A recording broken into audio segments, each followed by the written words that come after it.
పదండి brother, please please cooperate చేయండి అబ్బా.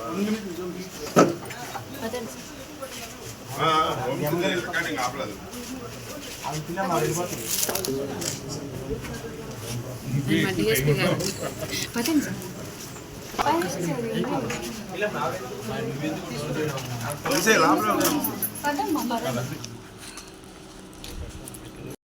DSP ACB Nellore.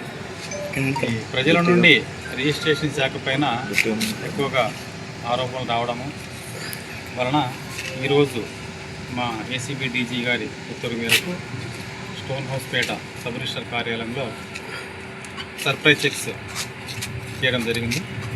మేము సర్ప్రైజ్ చెక్ వెళ్ళినప్పుడు సబ్ రిజిస్టర్ ఆఫీసులో ఎక్కువగా అనాథరైజ్ పర్సన్స్, తర్వాత ఈ స్టాంప్ డాక్యుమెంట్ రైటర్స్ ఉండినారు.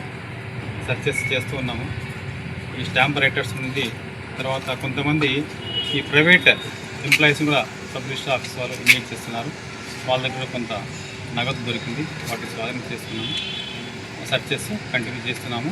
ఈ సర్చెస్ రేపు కూడా జరుగుతాయి. సార్, ఎంతమంది మీరు పాల్గొన్నారు? ఎంత అమౌంట్ దొరికింది? నేను డిఎస్పీ గారితో పాటు ఇంకా మా ఇన్స్పెక్టర్ గారు 10 మంది స్టాఫ్ ఈ సోదాలు పార్టిసిపేట్ చేస్తారు. రాష్ట్ర వ్యాప్తంగా జరుగుతుంది సార్. తెలిసిన విషయం అది, మీకు తెలిసిన విషయం అది. ఇప్పుడు మన జిల్లాలో ఎన్ని సార్? మిగతా చోట్ల కూడా జరిగే అవకాశం సార్. అంటే గతంలో నెల్లూరు ఆర్వోల మీద కూడా ఆరోపణలు ఉన్నాయి సార్. జరగవచ్చు, రేపు కూడా కంటిన్యూ అవుతాయి సార్. ఇంకోటి, గవర్నమెంట్ డిపార్ట్మెంట్లో ఐడి కార్డ్ ఖచ్చితంగా ఉండాలి, కానీ ఇక్కడ ఉన్న వాళ్ళకి ఎవరికి కూడా ఐడి కార్డు లేదు. అదే విచారిస్తూ ఉన్నాము. ఇక్కడ ఎస్ఆర్ఓ గారు కూడా 4th నుంచి లీవ్లో ఉన్నారు, అది కూడా వెరిఫై చేయాలి. సార్, ఎక్కువగా ప్రభుత్వ భూములు రిజిస్ట్రేషన్ చేస్తున్నాయని చెప్పి ఆరోపణలు ఉన్నాయి సార్. వీటిపైన మీరు ఏదైతే ఉదయం చేసిన ఈ సోదాలు అలాంటి ఏమన్నా మీ దృష్టికి వచ్చాయి? అవి వెరిఫై చేస్తున్నాం.